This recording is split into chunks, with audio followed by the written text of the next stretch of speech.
പടിയൂർക്കല്യാട് ഗ്രാമപഞ്ചായത്ത് CDSന്റെ നേതൃത്വത്തിൽ ജില്ലാ മിഷന്റെ സഹകരണത്തോടെ ആരംഭിച്ച പച്ചക്കറി സ്ഥിര വിപണന കേന്ദ്രം ഉദ്ഘാടനം ചെയ്തു.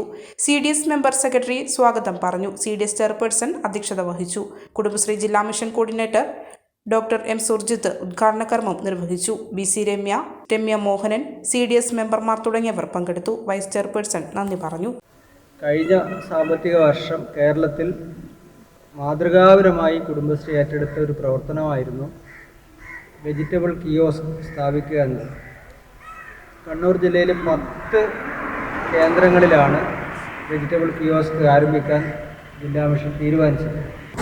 ഒരു കൃത്യമായ അല്ലെങ്കിൽ സ്ഥിരമായ വിപണി, ഒരു മാർക്കറ്റിംഗ് അവസരം ഉണ്ടാക്കി കൊടുക്കുക എന്നതാണ് ഈ ഒരു കിയോസ്ക് വഴി നമ്മുടെ ലക്ഷ്യമുള്ളത്.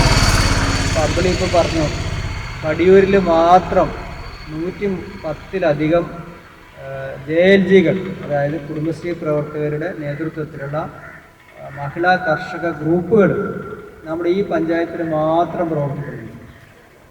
ഒരു 600-700ഓളം സ്ത്രീകൾ ഈ കാർഷിക പ്രവൃത്തിയിൽ ഏർപ്പെട്ട് വരുന്നുണ്ട്. അപ്പോൾ അവരെ സംബന്ധിച്ചിടത്തോളം അവരുൽപ്പാദിപ്പിക്കുന്ന കാർഷിക ഉൽപ്പന്നങ്ങൾക്ക് എല്ലാ ദിവസവും ഒരു കൃത്യമായ മാർക്കറ്റ് ഉണ്ടാക്കി കൊടുക്കാൻ ഈ ഒരു വെജിറ്റബിൾ കിയോസ്ക് വഴി സാധിക്കും.